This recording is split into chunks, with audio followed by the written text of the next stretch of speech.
Have you ever wondered how a single moment of courage can transform an ordinary night into a life-altering experience?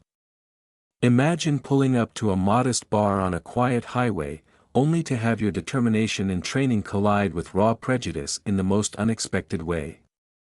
This is the story of Marcus, a man whose past on foreign battlefields prepared him for an unforeseen domestic clash that would test his resolve and reveal the power of unwavering integrity.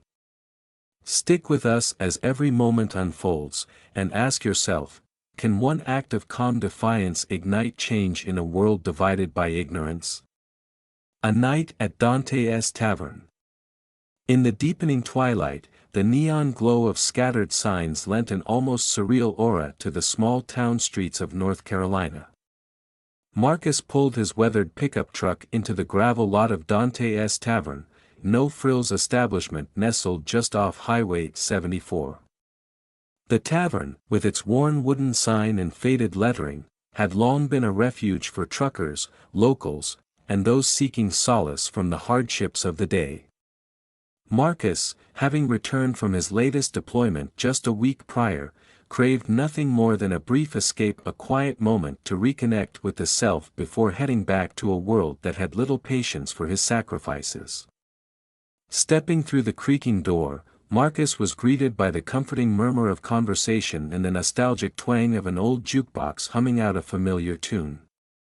He glanced around the room, noting the usual assortment of patrons, a few regulars engrossed in a lively game of pool, a group of friends sharing hearty laughs by the bar, and several solitary figures absorbed in their own contemplations over glasses of beer. Seeking a discreet corner where he could simply be, Marcus settled at a table tucked near the back, yet positioned to oversee the room. His uniform, carefully maintained and bearing the marks of his service, merged seamlessly with the subdued ambience, its only contrast being the scuffed sneakers on his feet, shoes chosen purely for comfort, not for show. As he ordered a simple glass of water, Marcus's thoughts drifted to the warmth of home, a reunion with family, the aroma of his mother's cooking, and the joyful chatter of his young niece. The anticipation of their embrace filled him with a quiet hope, momentarily banishing the memories of conflict and chaos. For now, his only mission was to savor this fleeting reprieve. Just as Marcus began to ease into his quiet solitude, the heavy door swung open with a resonant bang. A group of 6 men strode into the tavern with an air of brazen confidence. Their heavy boots pounded against the wooden floor, punctuating the rhythm of the evening. They were rugged figures clad in leather jackets adorned with an array of patches and insignias, a vivid declaration of their identity as veterans of their own battlegrounds.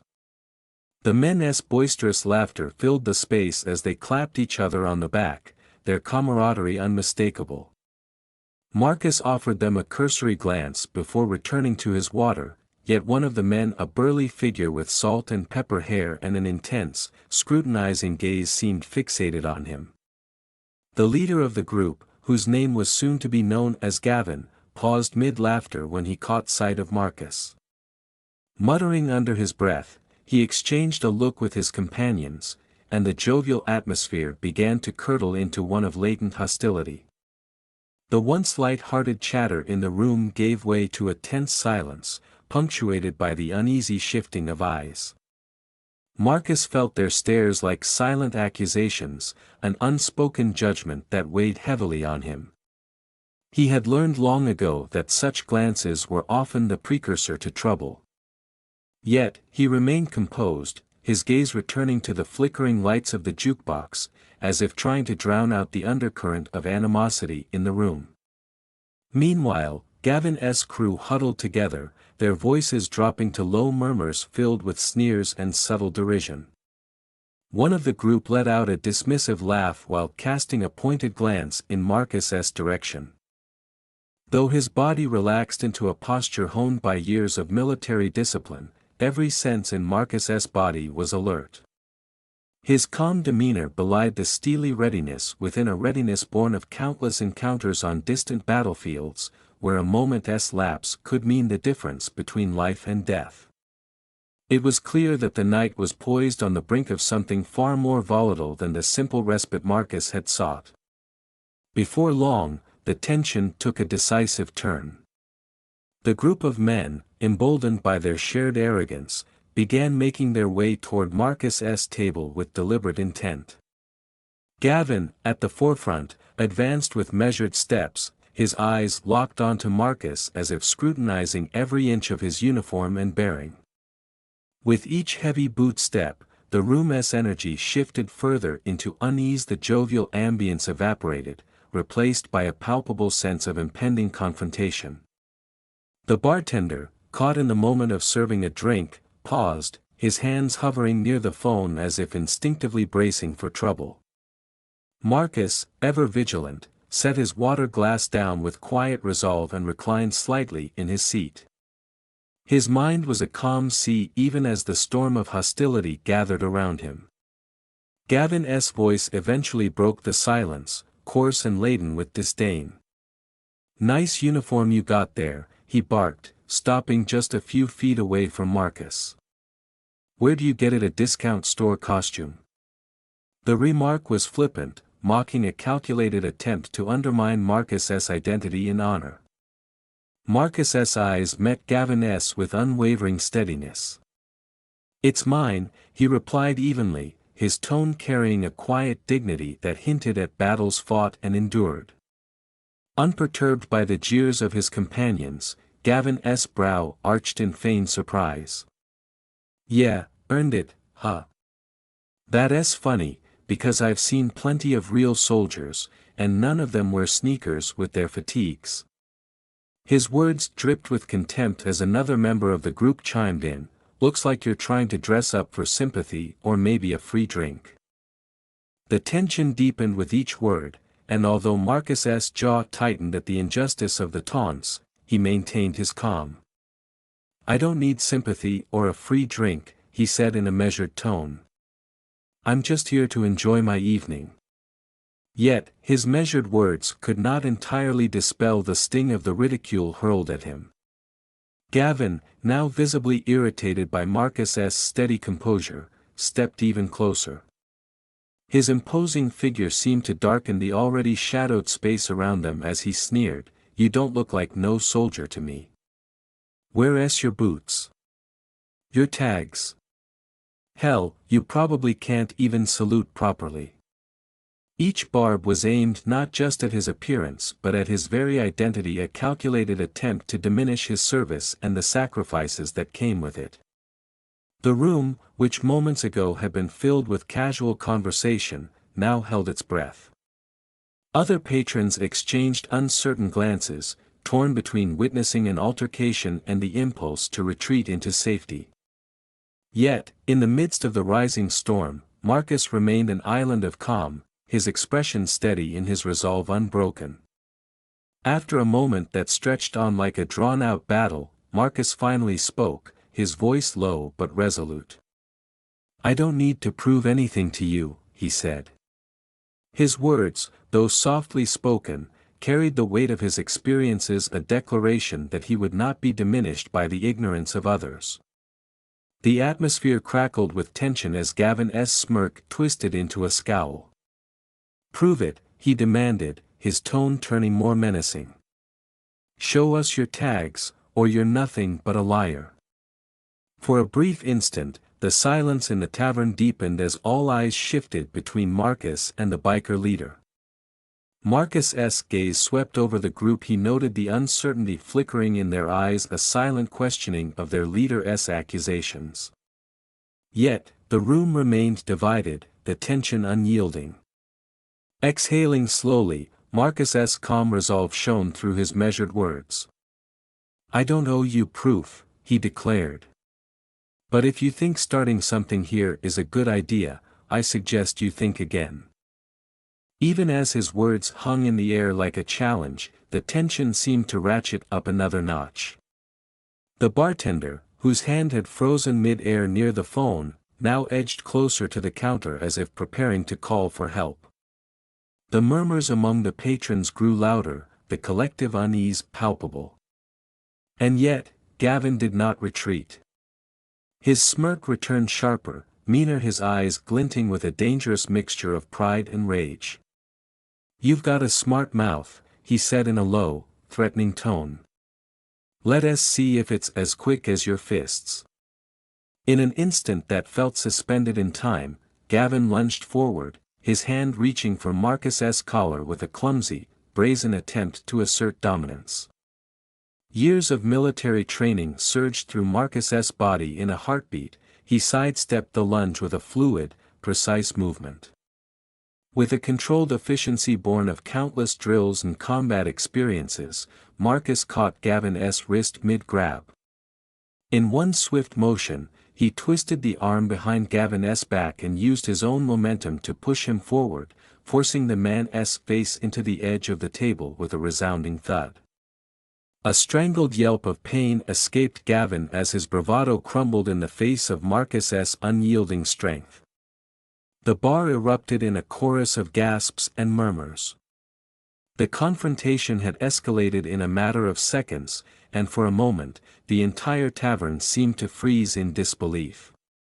The remaining bikers, still reeling from the shock of their leader's swift defeat, stood rooted to the spot, their eyes wide with a mixture of fear and uncertainty.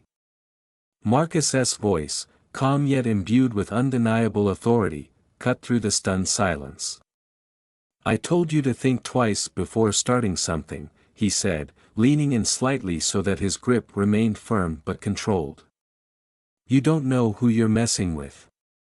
Gavin struggled against Marcus's hold, his resistance futile against the disciplined force of someone who had seen the ravages of war and emerged unscathed.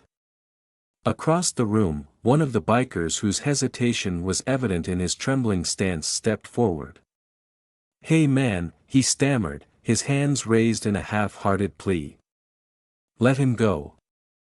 He didn't mean nothing by it." Marcus's eyes locked onto the intervening man with a look that spoke of both warning and understanding. "You came at me," Marcus stated calmly. "You saw it for yourself." His words carried not only the factual recounting of events but also a quiet indictment of the violence that had been avoided. "If you want him free, tell him to calm down first." At that moment, the bartender whose earlier silence had been born of caution found his voice. "Maybe it's time for you all to leave before this gets worse," he suggested, his tone laced with the urgency of someone who understood the delicate balance of the situation. Yet, Gavin, who had now become synonymous with defiance, was far from ready to back down completely. Even with his arm twisted and his face pressed against the table, he snarled through gritted teeth, "Call the cops. This guy just assaulted me. He's wearing a fake uniform, and I want him arrested." His voice, echoing through the suddenly claustrophobic space of Dante's tavern, carried the venom of a wounded pride. Marcus released Gavin with a controlled shove, and the leader staggered forward, clutching his injured arm as he glared daggers at Marcus. "You'll pay for this," he growled, each word dripping with malice. Almost in unison, the rest of the bikers rallied behind him, emboldened by their shared resentment.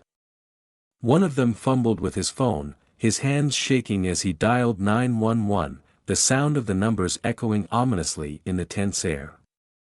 A voice boomed from the phone, "We've got a guy here impersonating a soldier," the man on the other end declaring for all to hear.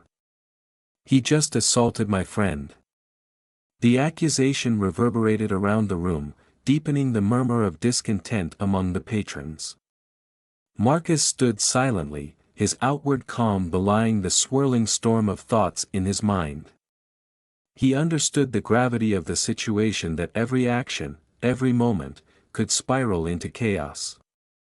Yet he was resolute in his belief that his service, his sacrifices, and the very essence of who he was would stand firm against these baseless accusations. He did nothing but maintain his composure, even as murmurs began to ripple through the crowd. Some patrons appeared uneasy, while others observed in quiet admiration, their glances acknowledging the poise and control Marcus had displayed under pressure. Before long, the sound of approaching sirens sliced through the thick tension. Red and blue lights flashed against the windows of the tavern as the doors swung open, admitting 2 police officers into the scene. One was a broad-shouldered man with a close-cropped haircut and mirrored sunglasses that hid any flicker of emotion from his eyes. The other was a woman with sharp features and a calm, observant demeanor that commanded attention. Their arrival immediately stilled the room, the patrons' gazes drawn irresistibly to the unfolding confrontation. The male officer's voice was steady and authoritative as he began, "We got a call about an altercation. Can someone explain what is going on here?" It was Gavin, still reeling from his earlier defeat, who was the first to speak. His hand, still clutching his twisted wrist, pointed shakily at Marcus. "That guy assaulted me, and he's impersonating a soldier," he proclaimed loudly, his voice quavering with a mixture of anger and disbelief. "Look at him, he doesn't even have proper boots on." The officer's gaze shifted toward Marcus, who remained calm, his posture relaxed but alert. "Is that true?" the officer asked neutrally. Marcus shook his head slowly, meeting the officer's eyes with an unwavering sincerity. "No, sir. These men confronted me because they didn't believe I was a real soldier. When one of them tried to grab me, I simply defended myself." The female officer stepped forward, her eyes scanning the room with a steady authority. "Did anyone witness what happened here?" she inquired, her tone measured yet firm. The bartender, who had been silently observing with the phone still in hand, broke the tense silence. "I saw it," he said, his voice low. "Gavin went after him first." A murmur of agreement rippled through the gathered crowd, a subtle endorsement of Marcus's version of events. Turning back to Marcus, the male officer pressed on, "Do you have any proof of your service, sir?" In response, Marcus nodded and gestured toward a duffel bag resting by his table. "In that bag, you'll find my service uniform complete with my name and rank, along with my identification and wallet. You're welcome to take a look." With deliberate care, the officer retrieved the bag and opened it, revealing the neatly folded uniform adorned with badges and insignias that testified to Marcus's service. After a careful inspection, the officer exchanged a nod with his partner. "You're clear," he declared in a voice that balanced firmness with respect. "We appreciate your cooperation." Gavin, nursing his bruised pride in his twisted arm, muttered through clenched teeth, "You're just going to take his word for it?" His words were met with a sharp look from the female officer, a silent rebuke to his baseless accusations. "From what I've heard, you instigated this altercation. You're lucky he didn't press charges for assault." The rebuke landed like a heavy blow, and Gavin's bluster began to deflate under the scrutiny of both the officers and the watching crowd. The male officer continued, his tone methodical and measured. "We're filing a report about this incident. If you wish to pursue your claims, you're welcome to do so. But know that making false accusations is a serious matter." Realizing he was cornered, Gavin opened his mouth as if to retort, then closed it again in resignation. The officers, having satisfied themselves with the account, stepped back and scanned the room one final time as the tension gradually eased. The female officer turned to Marcus with a tone of genuine thanks. "Thank you for keeping your cool. We'll ensure this is documented correctly." Marcus gave a slight nod, his calm demeanor intact. "Thank you, officer," he replied quietly. In the aftermath, as the group of bikers began to disperse, their earlier bravado replaced by an uncomfortable silence, Gavin lingered a moment longer, glaring at Marcus with a mix of fury and wounded pride before vanishing out the door. The officers followed shortly after, leaving the bar to slowly return to its usual hum of conversation and whispered speculations. Marcus sat back down at his table, his untouched glass a silent testament to the emotional toll of the encounter. The echoes of the confrontation lingered in the air, a reminder of the prejudice and baseless judgment he faced even after years of service. As murmurs and sidelong glances drifted among the patrons, some tinged with admiration, others with lingering suspicion, Marcus allowed himself a moment to breathe deeply. A few days later, in the gentle embrace of a late afternoon, Marcus found himself in the driveway of his modest home on the outskirts of Fayetteville, North Carolina. The sun cast long, dramatic shadows as he worked on his trusty pickup truck, methodically tightening bolts under the hood. Though the memory of that turbulent night at Dante's Tavern remained vivid, it was not the confrontation itself that haunted him, it was what it symbolized.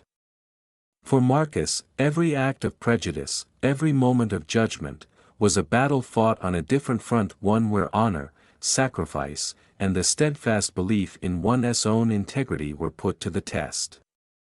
The rhythmic crunch of tires on gravel pulled him from his reflective silence. Marcus straightened up, wiping his hands on a well-worn rag, and turned to see a motorcycle rolling into his driveway. The rider, unmistakably one of the men from that fateful night, dismounted with deliberate caution. Marcus recognized him immediately, a wiry man with thinning hair, clad in an oversized leather jacket. This was Logan, a member of Gavin's crew.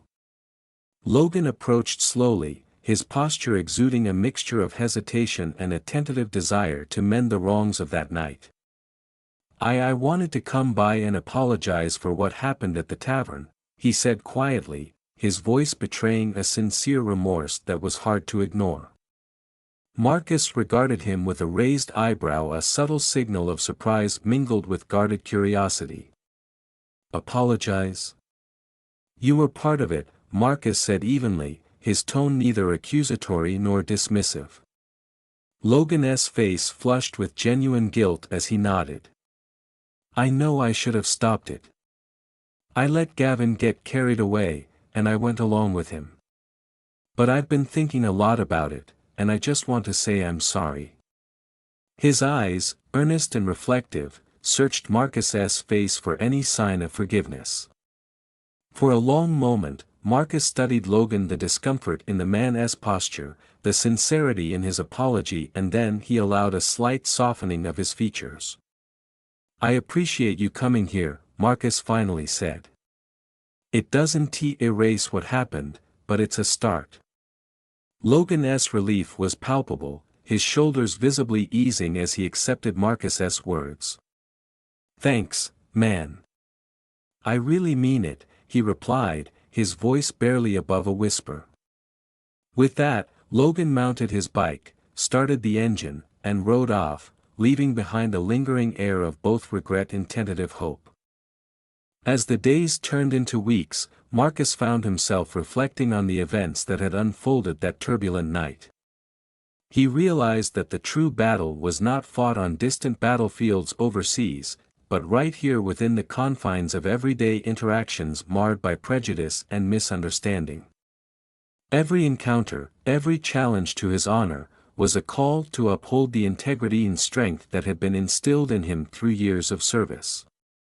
It was a reminder that the fight against ignorance and hatred was not confined to the realm of war but was an ongoing struggle in the hearts and minds of those around him. In the quiet moments that followed, while working on his truck or simply sitting on his porch, Marcus pondered the duality of his existence, the delicate balance between vulnerability and strength. He understood that even as he carried the scars of past battles, each day presented an opportunity to forge a path toward greater understanding and mutual respect. His resolve was clear: to remain true to himself, to never let the narrow-minded judgments of others dictate his worth, and to continue standing tall in the face of adversity. In sharing his story, Marcus hoped not only to shed light on the harsh realities of prejudice but also to inspire those who might be struggling with similar challenges. His journey was a testament to the power of resilience, the importance of maintaining one's dignity in the midst of chaos, and the belief that every small act of courage could spark a ripple effect of change. The encounter at Dante's tavern was a stark reminder that sometimes, the battles we fight are not against external foes on distant shores, but against the prejudices and misconceptions that reside in our own communities. And as Marcus returned to his daily routine, the lessons of that night resonated deeply within him, affirming that true strength is found not in physical might alone, but in the unwavering commitment to one's principles, even when faced with overwhelming hostility. As the night slowly gave way to the first light of dawn, Marcus's story did not simply end with the tense moments at the bar. It carried a profound message about steadfast determination, courage, and the value of truth. Through every suspenseful, nerve-wracking second, we witnessed a soldier who had fought on distant battlefields, now confronting prejudice and unwarranted judgment in everyday life. Marcus, with a steely spirit honed by years of combat, refused to let crude words and provocative actions from those blinded by ignorance shake his inner conviction. Instead, he chose to remain calm, demonstrating quiet confidence through measured and decisive actions, proving that true strength lies not only in physical prowess but also in willpower and character. From this incident, we learn that snap judgments based solely on appearance or preconceived notions can deeply wound a person. Individuals like Marcus, despite having sacrificed and carried the painful memories of war, do not yield to society's injustices and stereotypes. Instead, they affirm their self-worth and demand respect through the dignity of their conduct and the sincerity of their words. The lesson here seems clear: each of us possesses an inner strength capable of overcoming any challenge, whether that challenge comes from a distant battlefield or from conflicts and biases encountered in daily life. Marcus's story also offers a fresh perspective on resolving conflicts in a civilized and effective manner. Rather than allowing emotions to boil over and lead to regrettable outcomes, Marcus chose the path of self-control and determination. He never felt the need to prove or justify himself to those who judged him solely by his appearance. He simply remained true to who he was and let his actions speak for themselves. This approach not only protected his honor but also inspired those who witnessed the incident, opening a window of hope for a society that values human worth over superficial judgments. In a world that is increasingly divided and where prejudices persist, this story serves as a reminder: never lose faith in yourself and in the importance of truth. Always remember that no matter how many challenges life throws our way, only steadfastness, bravery, and an unyielding spirit can help us overcome them. And what about you? Are you ready to stand up for your values, even when the world around you is clouded by prejudice and snap judgments? Reflect on this and share your thoughts on the message this story conveys. Can we learn from Marcus's calm resolve and apply it in our daily lives to foster an environment of fairness and mutual respect? This is the question that opens up for each one of us as we consider how our individual actions might contribute to transforming society for the better.